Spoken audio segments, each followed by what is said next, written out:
texto dessa noite está no livro de Crônicas, segundo livro das Crônicas, capítulo 7. Eu quero, nesta noite, falar de 3 princípios, irmãos, de 3 verdades que esse texto nos ensina. Quero falar sobre uma promessa, quero falar sobre uma ação, quero falar sobre uma recompensa. Versículo 14, a primeira parte diz assim, quando ele fala sobre a promessa, versículo 14 diz assim: se o meu povo que se chama pelo meu nome, vírgula. Deus começa dizendo o seguinte: eu tenho um povo. E quem é esse povo? Esse povo somos nós. Esse povo é a igreja de Cristo. É aqueles que se renderam a Jesus Cristo. Está dizendo que ele tem um povo. Irmãos, que dá uma promessa extraordinária para a sua e para a minha vida. Quando eu me sinto, segundo o ensino da palavra de Deus, e Deus dizendo para o povo lá em Israel, e dizendo para nós que a Bíblia é um livro só. E depois isso se cumpriu de maneira detalhada na pessoa de Cristo. O que Cristo fez, a obra que Cristo realizou no Calvário. Como Jesus ensinou e como Ele estabeleceu pelo Espírito Santo, Atos 2, a sua igreja, e todos os ensinamentos que nós temos no Novo Testamento. Nós somos esse povo. Ele está dizendo: eu tenho um povo. E a promessa é que a nossa vida, meu irmão, minha irmã, no olhar de Deus, está na palma da mão de Deus. Nós estamos, Ele nos colocou lá, não é resultado meu, não é esforço meu, não é aquilo que eu consigo, porque eu não consigo acrescentar nada. Jesus diz: você não pode acrescentar um côvado, 1 milímetro à sua estatura, a não ser se colocar um sapato salto alto.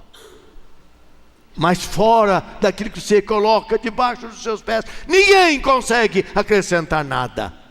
O que vem, vem porque Deus nos tem nas suas mãos. Ele disse: o meu povo. Está falando de um povo especial, de um povo que Ele amou. Ele amou em Cristo.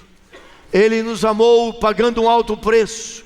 Ele nos amou para nos sustentar na caminhada. Ele nos amou, somos salvos pelo sangue de Cristo.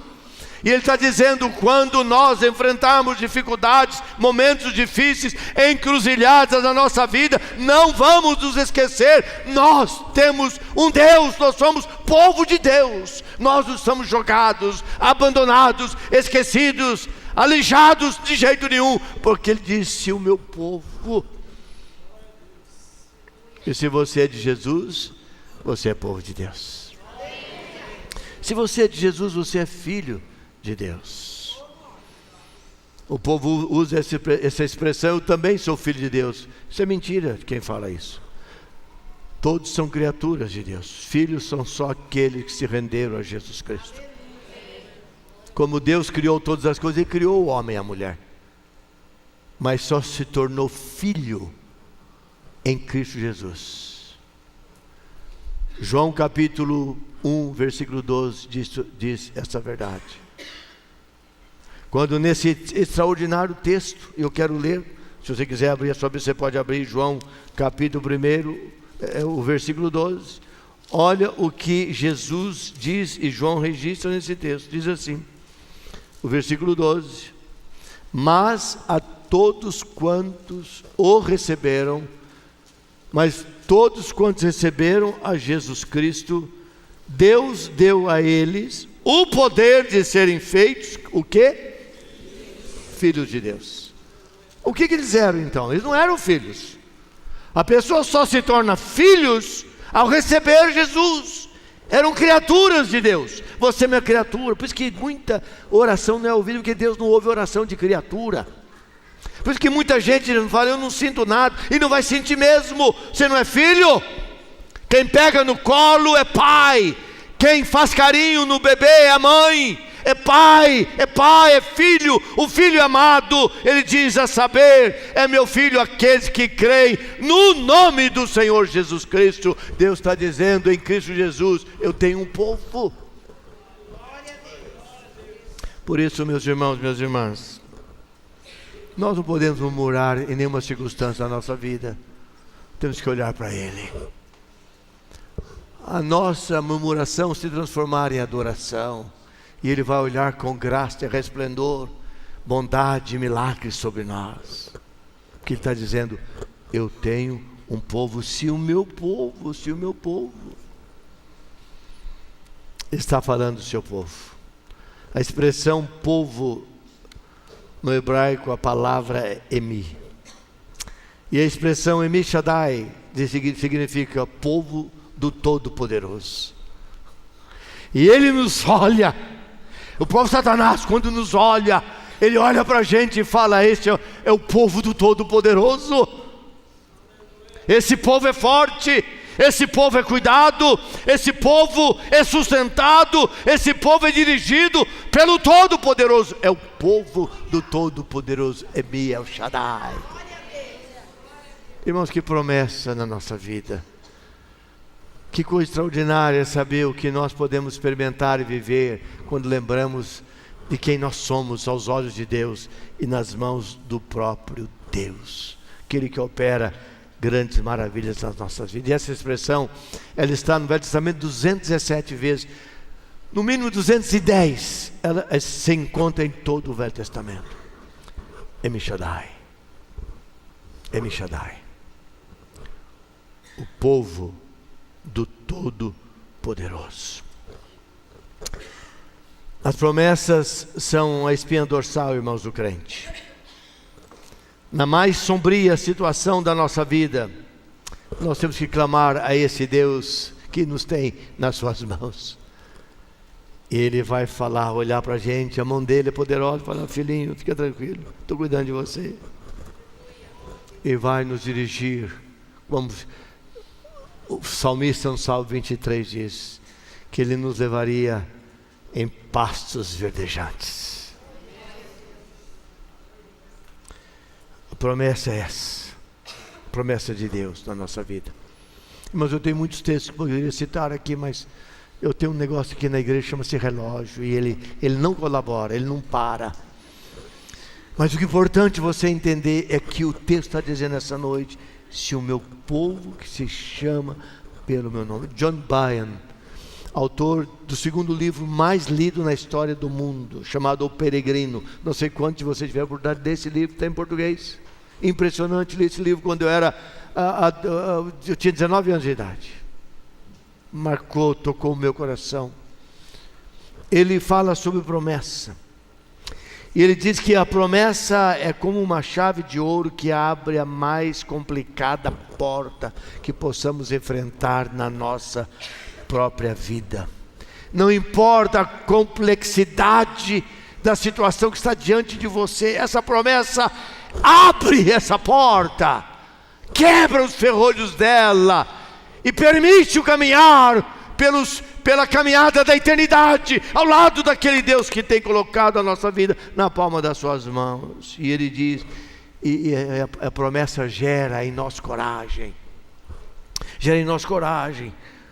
para os nossos incrédulos corações. Muitas vezes nós temos que admitir, irmãos, como somos incrédulos. Não há expectativa de milagre em nós. Nós nos satisfazemos com as migalhas do que Deus tem. Ele tem um grande banquete para a nossa vida, à medida que vamos mergulhando na sua palavra, que vamos entendendo o que Ele quer para a nossa vida, que Ele quer realizar na nossa vida e fazer o povo de Deus um povo forte, um povo extraordinário, um povo da vitória, o povo da experiência com Deus. Então, primeira coisa, irmãos, promessa. Primeiro passo para o avivamento é tomar posse dessa promessa. Segundo passo está na parte seguinte do texto. E diz a parte seguinte do texto seguinte: se o meu povo que se chama pelo meu nome se humilhar, orar e me buscar e se converter dos seus maus caminhos. Agora ele está falando de ações. Segunda verdade desse texto é que se temos a promessa, agora temos a ação. E essa ação ela vai se manifestar por 4 atitudes na nossa vida, para que Deus se manifeste o que Ele quer manifestar, para que o avivamento venha sobre nós. começando na minha vida, na sua vida, na outra vida, e na nossa casa, e Deus vai, na verdade, fazendo que isso corra e varra a terra como fogo que se espalha. E então, quais são as atitudes? A primeira atitude do texto, ele fala: se o meu povo chama pelo meu nome, se humilhar. Está falando de humildade.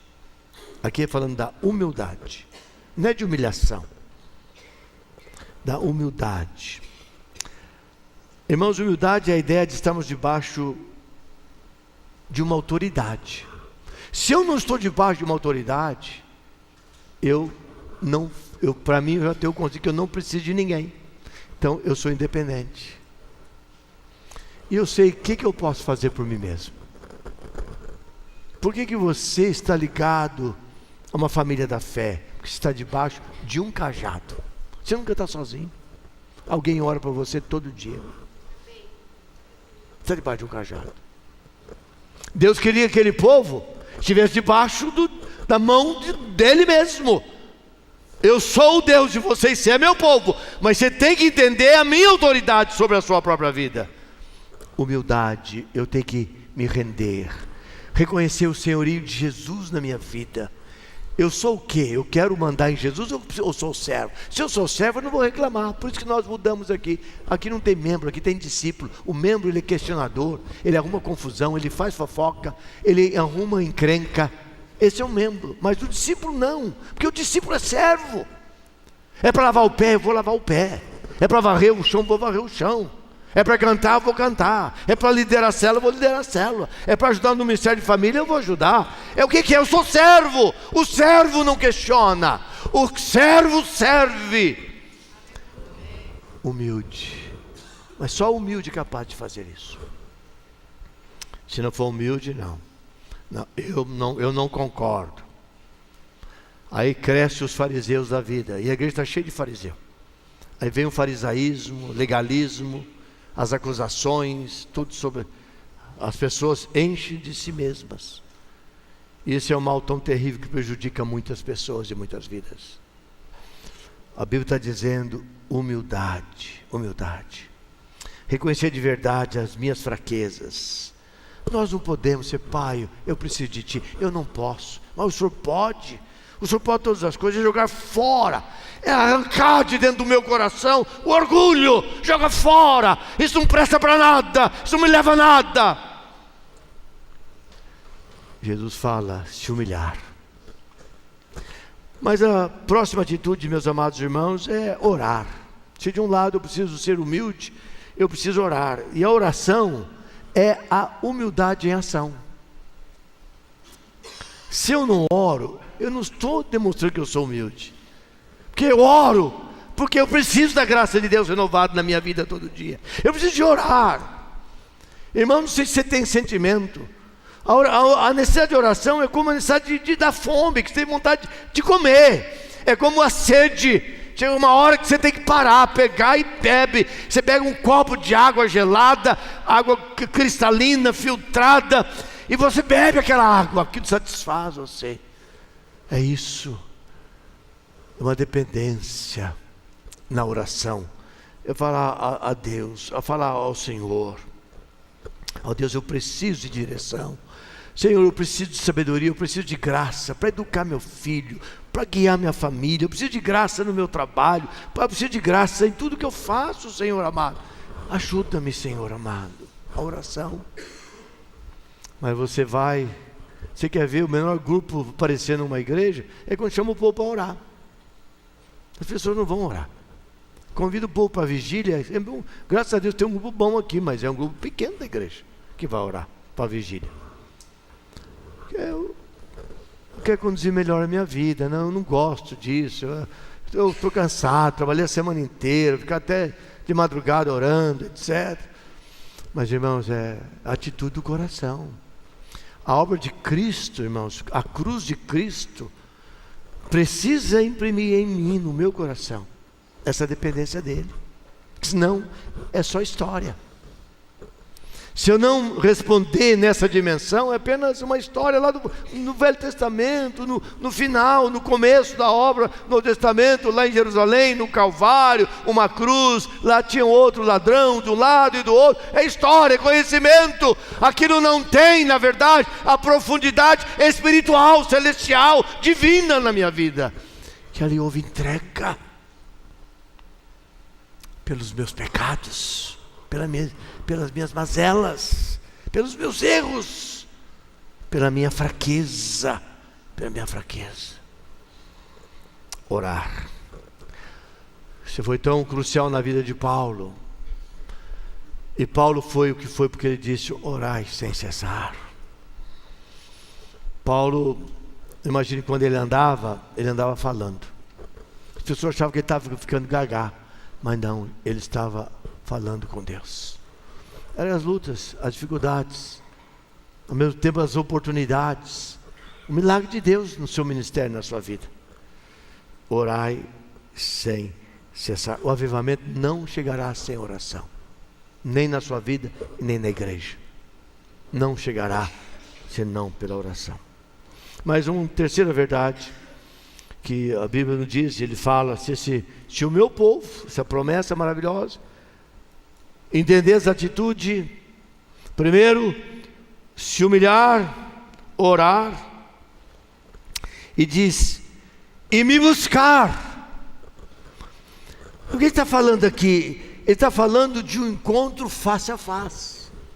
Buscar a Deus é o seguinte: você não pode se esquecer de mim. Eu tenho que ser visto, você precisa ver o meu rosto, você precisa ver a minha face.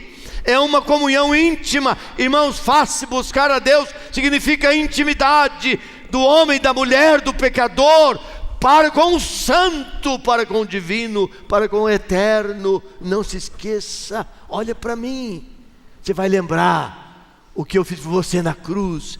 Você vai me lembrar o que a obra do sangue derramado significou na sua própria vida. E diz o texto: me buscar a face de Deus. Fazemos de Deus a nossa maior prioridade, o centro da nossa própria vida. É isso que ele está dizendo aqui nesse texto. Desenvolver um relacionamento íntimo com Jesus Cristo, com o Espírito Santo, e deixar Ele operar em nós. Sabe, irmão, se não for assim, a gente esquece de Deus. Você está cansado, você está com seus compromissos. E nós estamos vivendo uma sociedade agora, você pega o seu iPhone e tem 200 mensagens nele que pode você responder. Aí tem um Facebook, quer ver as fofocas dos outros para comentar. Olha o Facebook de todo mundo. Aí a gente vai por aí afora, passou o dia, você está cansado, chega em casa, está cansado. É uma coisa impressionante. Vivemos uma sociedade, irmãos, que nos afasta de todas as formas de Deus. Mas a Bíblia está acima de tudo. Se me buscar. E ele vai agora para a quarta atitude do nosso coração. Qual é a quarta atitude do nosso coração? Ele diz agora: e se converter dos seus maus caminhos. Ele está falando sobre arrependimento. Ele está falando sobre reconhecimento de pecados, reconhecer o caminho errado, atitudes que não agradam o coração de Deus, atitudes que confrontam a palavra de Deus, princípios na vida que afronta o coração do próprio Deus, que desagrada o Espírito Santo. Quando diz Paulo: não apagueis o Espírito Santo, é você incorporar coisas que não agrada o coração de Deus. Falta arrependimento, transformação, confissão, mudança no coração de cada um de nós. Ele está falando de se converter dos seus maus caminhos. Temos que olhar nossos caminhos. Falar: Senhor, nesse caminho eu não posso caminhar. Deus quer, irmãos, que não pequemos mais. Deus quer que nós andemos em novidade de vida, como diz o apóstolo Paulo, como vidas novas, regeneradas pelo sangue de Cristo. Isaías diz que as nossas transgressões fazem separação entre nós e nosso Deus, e os nossos pecados encobrem o rosto de Deus sobre nós. Isaías 59, versículo 2. É isso que ele está falando. Mas há uma terceira verdade. E a terceira verdade fala de uma recompensa. Até aqui Deus usou vários condicionais. Ele está dizendo: se humilhar, ele volta, se orar, se me buscar, se converter. E quando ele fala agora de uma recompensa, ele usa um outro condicional. Então, ele disse, ele está falando agora sobre a recompensa. Se isso acontecer na nossa vida, então algo vai acontecer de maneira poderosa, transformadora e abençoadora na nossa vida. E ele faz 3 promessas aqui. Ele fala que ele vai ouvir, que ele vai perdoar e que ele vai sarar. E diz o texto: então ouvirei dos céus. Ele vai ouvir a nossa confissão, o nosso desejo.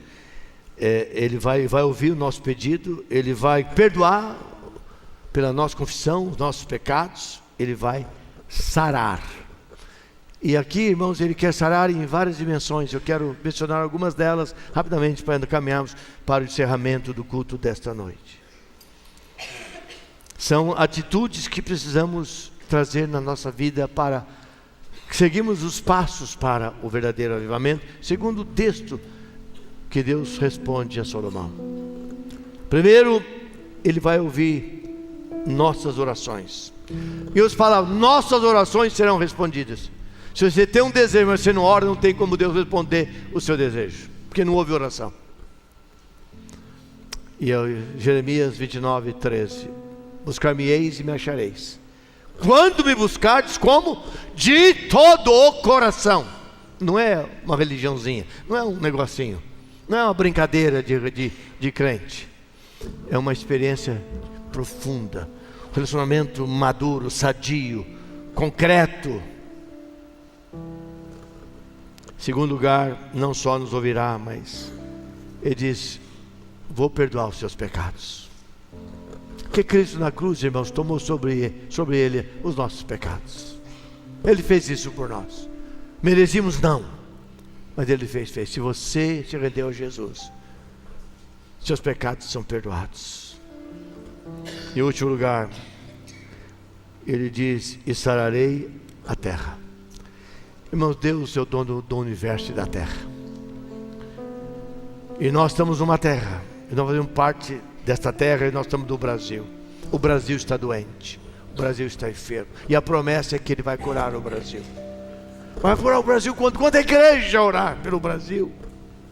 O Brasil está doente, está enfermo em 4 dimensões, 4 níveis. O Brasil está doente moralmente, espiritualmente, politicamente e economicamente. Mas a promessa de Deus nesse texto é maravilhosa. E a Bíblia, sabendo disso, que Deus conhece o coração do ser humano, ele diz que ele quer curar o Brasil. Salmo 33, versículo 12 diz assim: feliz a nação cujo Deus é o Senhor, e o povo que ele escolheu para ser sua herança. Veja só, irmãos, que promessa! Tirar o Deus do Brasil. E a igreja se acomodou. Versículo 18: eis que os olhos do Senhor estão sobre os que o temem, e sobre os que esperam a sua misericórdia, para livrar-lhes a alma da morte, e no tempo da fome conservar-lhes a vida. O avivamento chegará quando essa palavra de Deus, como nós ouvimos nessa noite, for uma realidade na minha, na sua, nas nossas vidas.